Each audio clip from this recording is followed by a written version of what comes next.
This is one of the longest migration highways of humpback whales. Beginning in the frozen, steel-blue waters of Svalbard and northern Norway, past the volcanic shores of Iceland, the storm-lashed cliffs of the Faroes, and the lonely mid-Atlantic islands of the Azores, before reaching the calm, turquoise seas of the Caribbean. They have followed these same paths, generation after generation. And humpbacks are not alone. Across the planet, other giants make their own epic journeys. Blue whales, sperm whales, fin whales, moving slowly, majestically, across entire oceans, to feed, to give birth, to live, each carving a different highway through the seas, guided not by charts or compasses, but by memory. They dive deep to hunt krill in the Southern Ocean. They rise for breath, rest near the surface. This is the rhythm of the ocean, a choreography older than the continents. One that kept the seas healthy, balanced, alive. But then we came, and we weren't just watching. We learned their routes, we tracked their timing, and we followed. Not with awe, but with harpoons.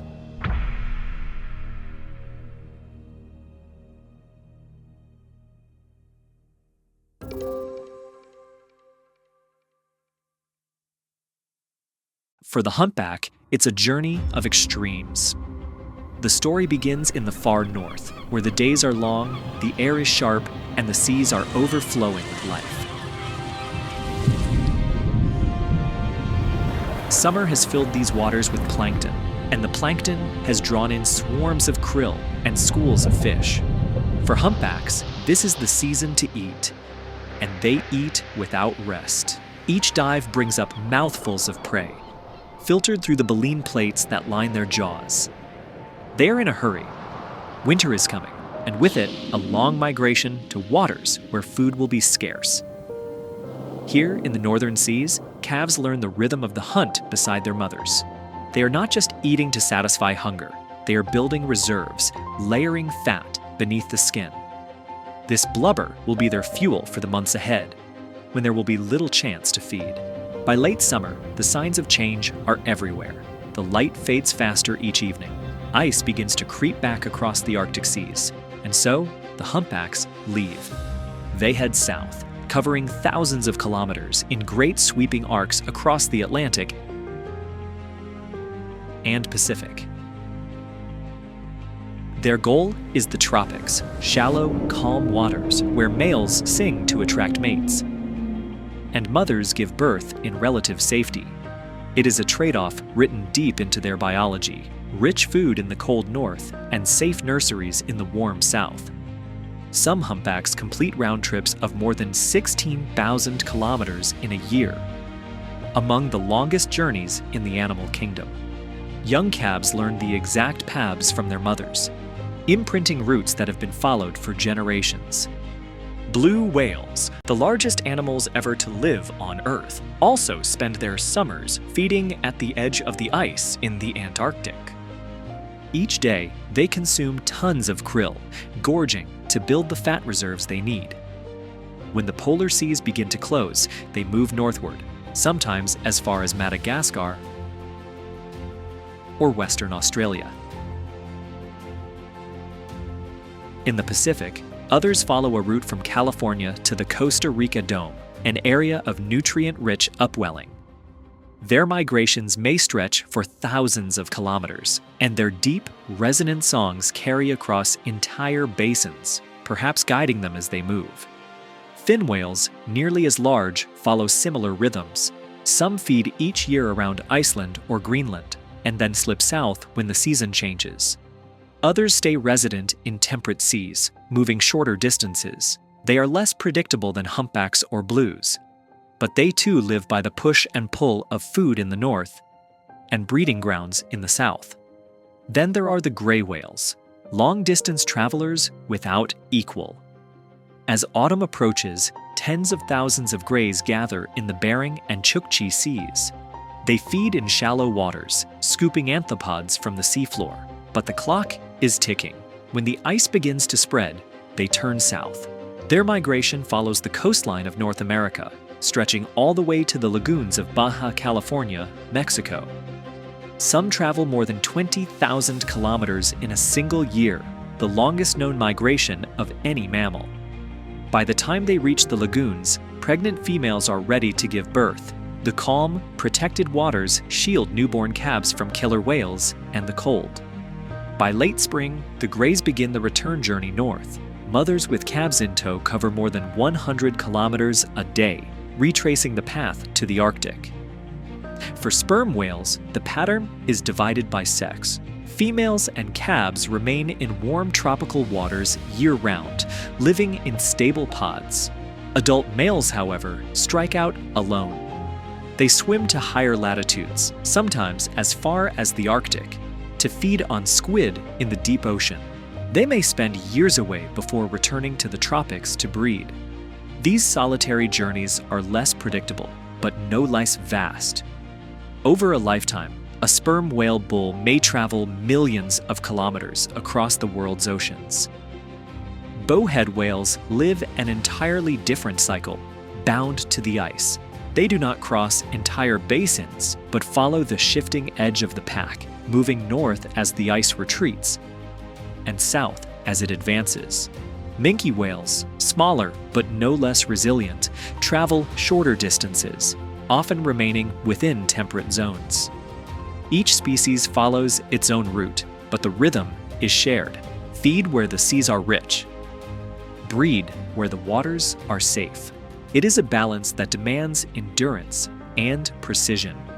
Unlike birds that can stop to feed along a flyway, whales often fast during their migrations.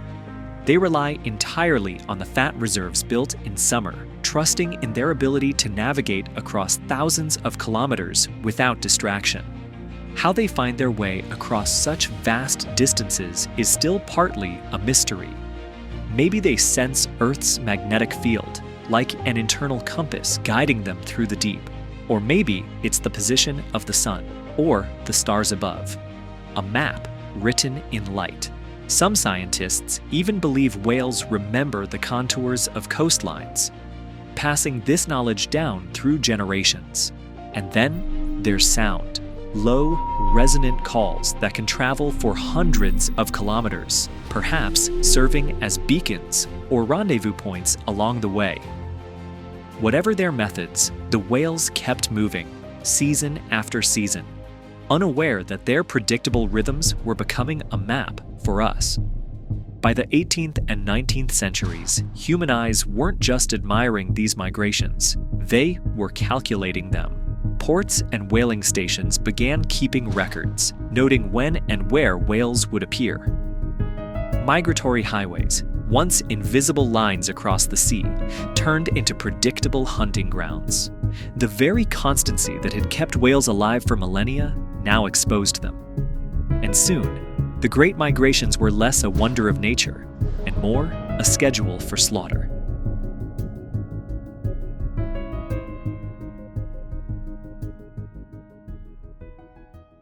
For centuries, the whale migrations we just traced, those ancient highways across the seas, were not only routes of survival for the whales. They became maps for humans, too. Humans have hunted whales for thousands of years. Archaeological remains from the Arctic to the Pacific show coastal peoples working together to drive stranded whales ashore or harpoon them from small boats. For these communities, whales were more than prey. They were lifelines. A single whale could provide food, oil for lamps, bone for tools, and even sinew for rope. But by the Middle Ages, whaling had become more than subsistence. The Basque people of Spain and France pioneered organized whaling in the 1500s, sailing into the Bay of Biscay and beyond. They targeted right whales and bowheads, right because their bodies floated after death, making them easier to retrieve. By the 1600s, Dutch and English fleets were pressing deeper into Arctic waters, setting up temporary stations in places like Svalbard and Greenland. Tens of thousands of bowheads were taken during this period. Across the Atlantic, American colonists were also turning to whaling. By the late 1700s, ships from Nantucket and New Bedford were sailing vast distances, from the Atlantic into the Pacific, chasing sperm whales and right whales. These Yankee whalers became the backbone of a global trade. What were they after? Whale oil. When rendered from blubber, it produced a clear, bright flame. Before petroleum, whale oil literally lit the world. It fueled lamps, lighthouses, and even street lanterns. Baleen, the flexible strips in the mouths of baleen whales, became the plastic of the era, used in corsets, umbrellas, and buggy whips. By the early 1800s, whaling was booming. At its peak in the 1840s and 1850s, the United States alone had hundreds of ships scouring the seas. Whale oil wasn't just a commodity, it was infrastructure. It powered the Industrial Revolution, lubricating machinery and keeping factories running. To many, whales were not magnificent giants. They were swimming oil fields. But the old ways of chasing whales under sail had limits. Large, fast whales like blues and fins mostly escaped. That changed in the mid-19th century. In Norway, a man named Svend Foyn developed the explosive harpoon cannon in the 1860s. Fired from steam-powered catcher boats, these harpoons detonated inside the whale's body.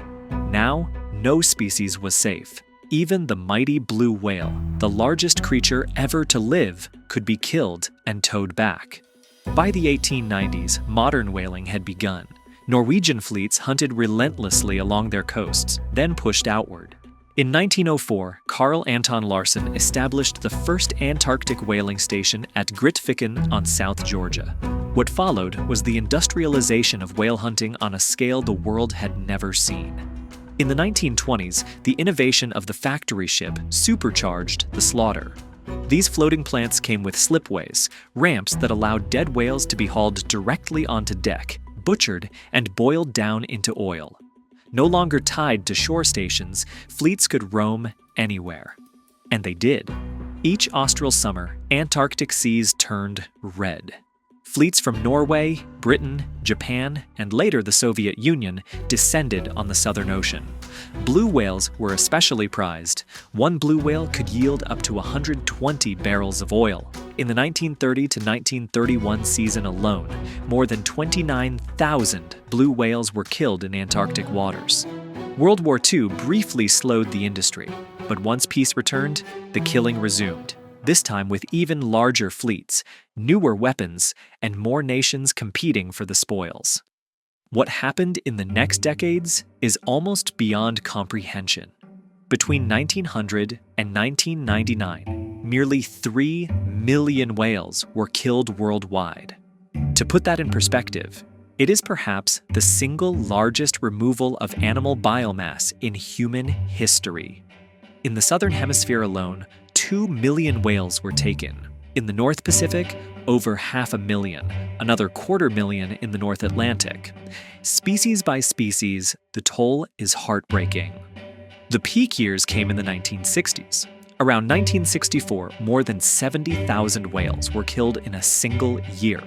Soviet factory fleets even falsified records, secretly killing an extra 180,000 whales beyond their reported quotas.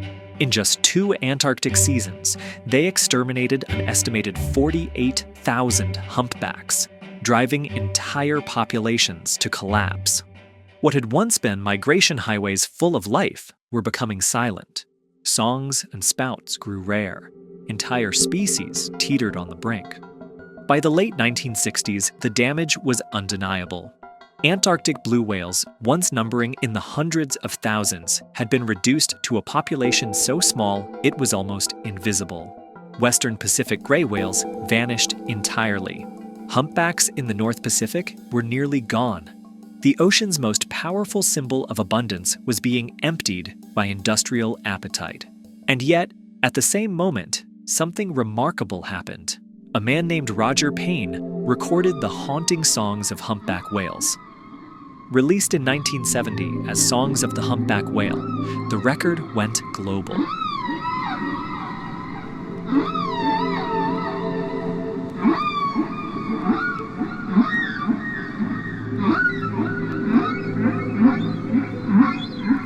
Millions heard the eerie, beautiful voices of animals that had almost been silenced forever.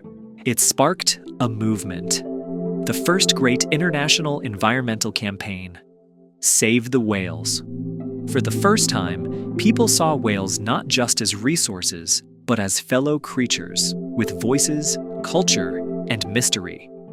And while the campaigns to end whaling gathered momentum, scientists began asking a different question. What if whales were more than victims? What if their very survival kept the oceans alive?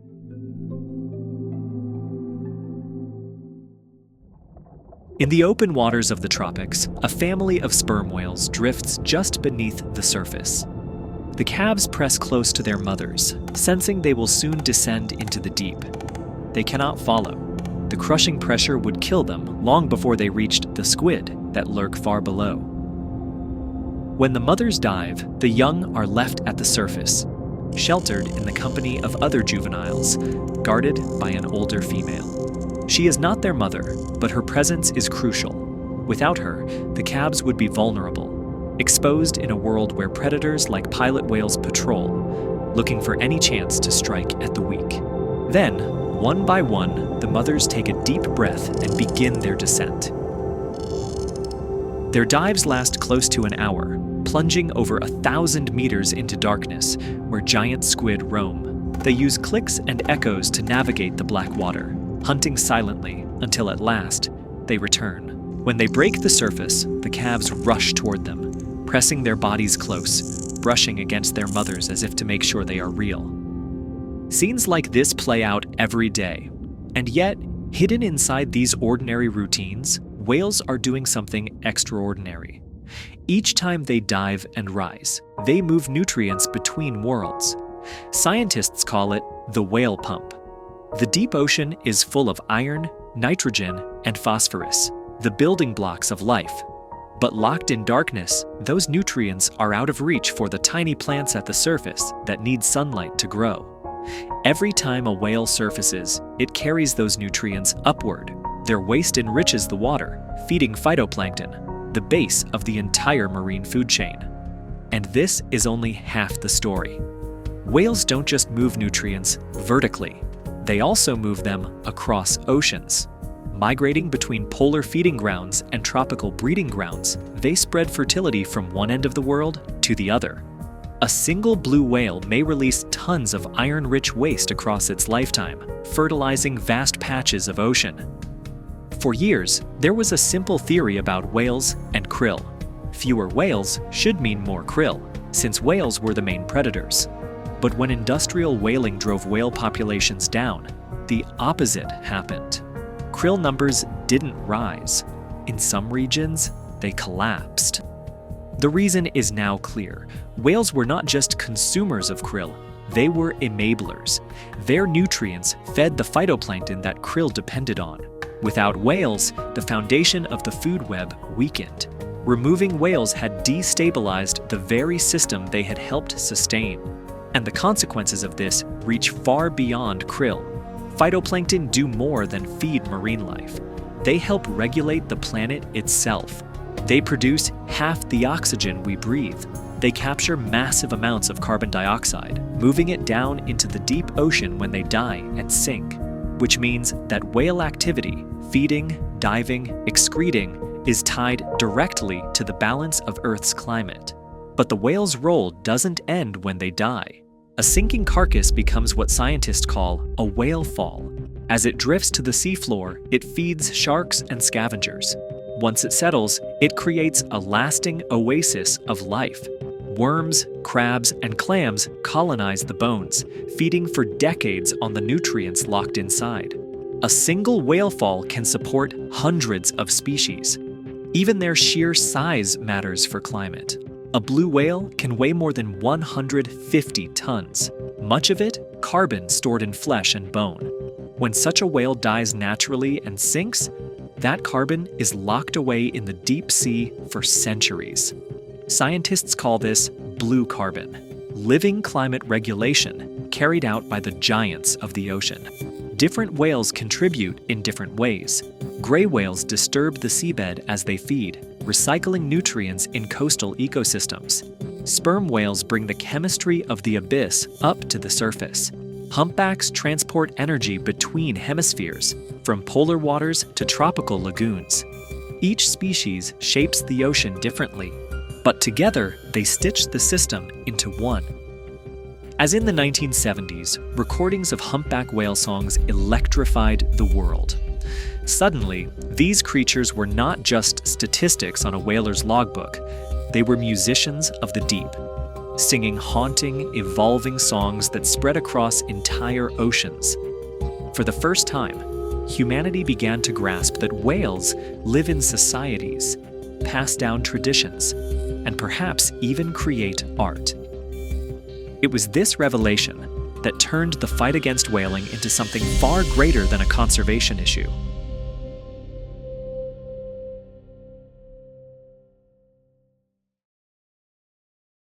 The release of Songs of the Humpback Whale had done more than stir public emotion. It opened a scientific frontier. For the first time, researchers could study whale voices not as noise, but as language, as art. What Roger Payne had captured was only the beginning. Researchers listening closer realized that these calls weren't random at all. They were compositions.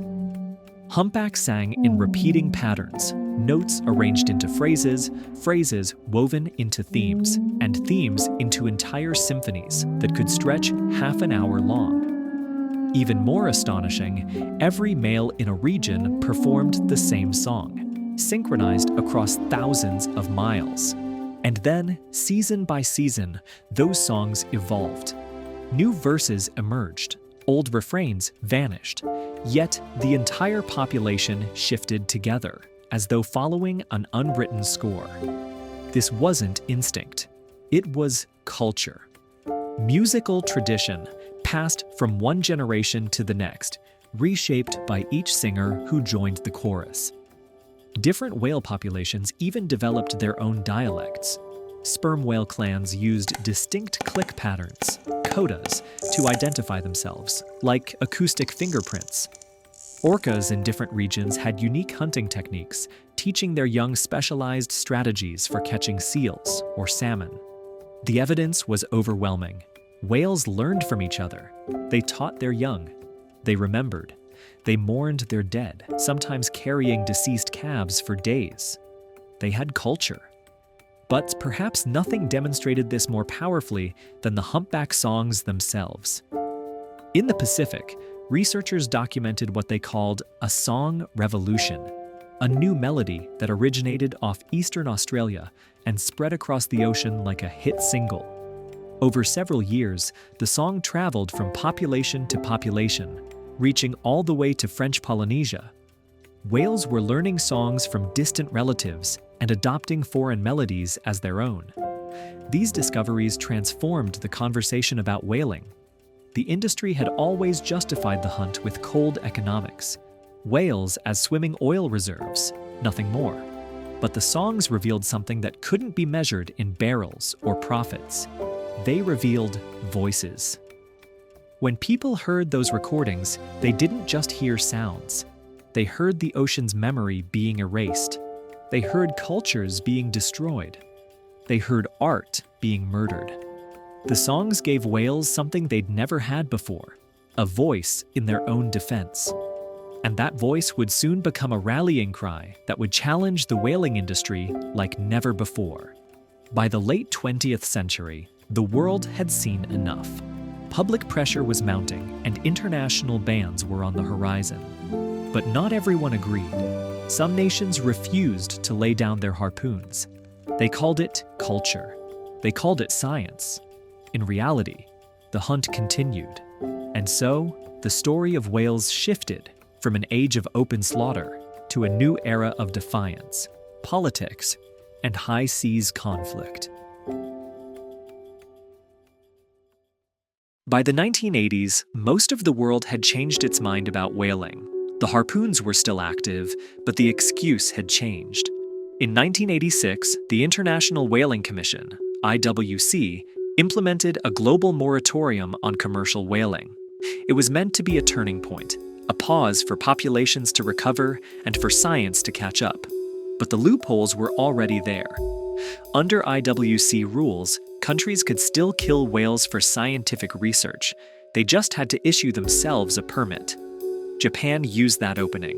In 1987, just 1 year after the global ban, Japan launched its scientific whaling program, known as JARPA, and later JARPA 2.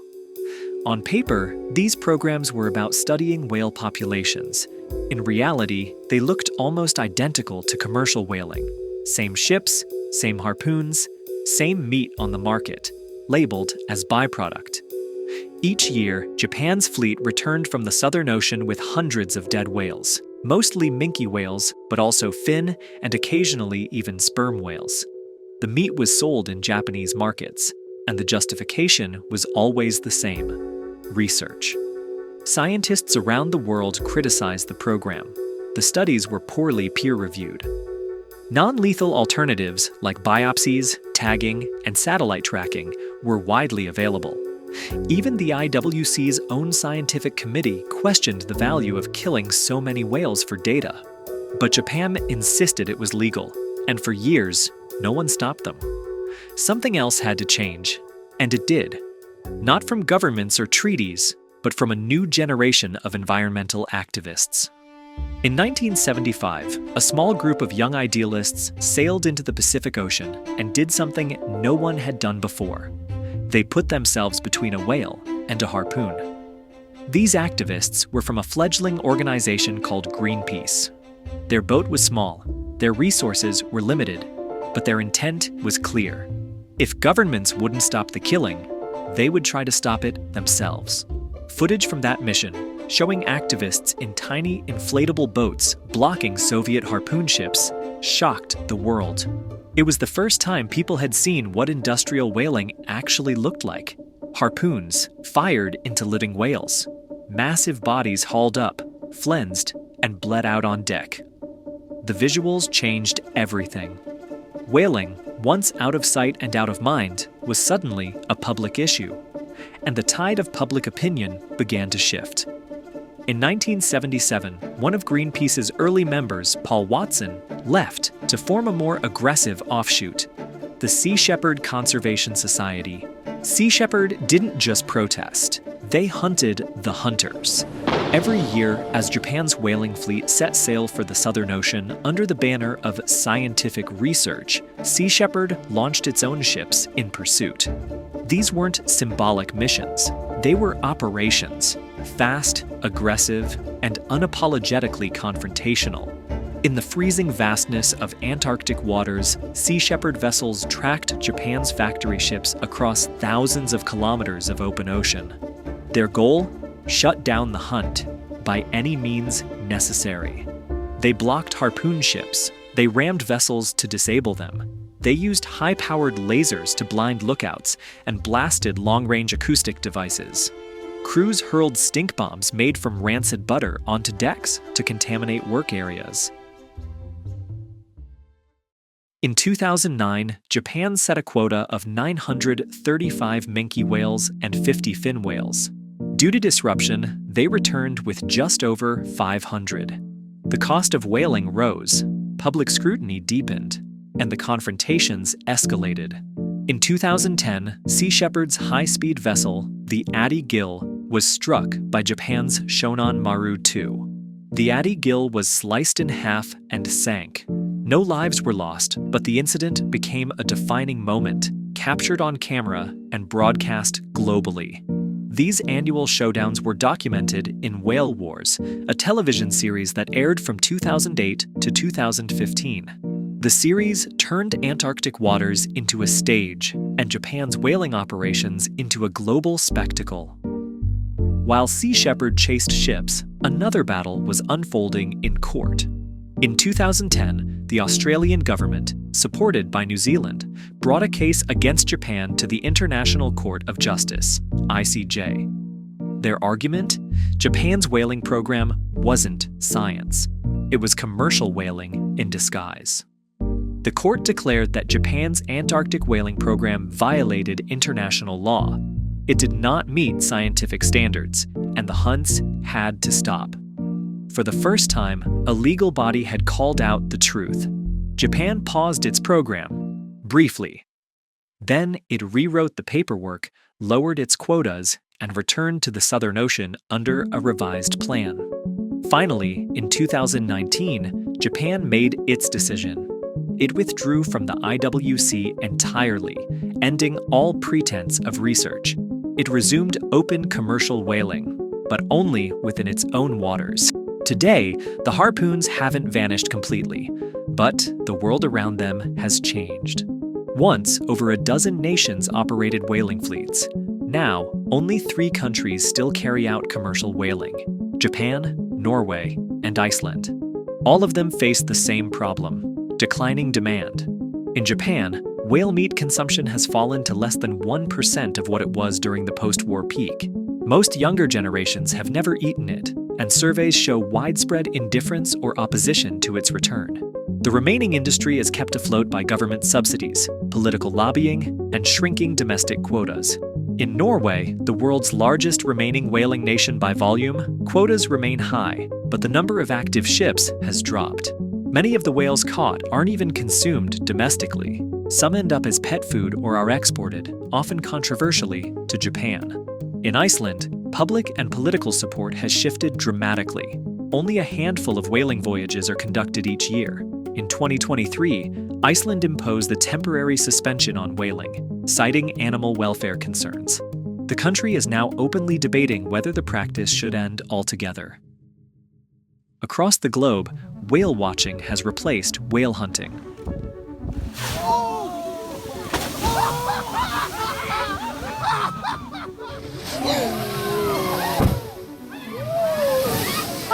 Once, communities made a living chasing whales to the edge of extinction. Now, many thrive by protecting them, offering tours, scientific expeditions, and education. Even in nations that once led the slaughter, like the United Kingdom, the United States, and the Soviet Union, whaling is now viewed not as heritage, but as a cautionary tale.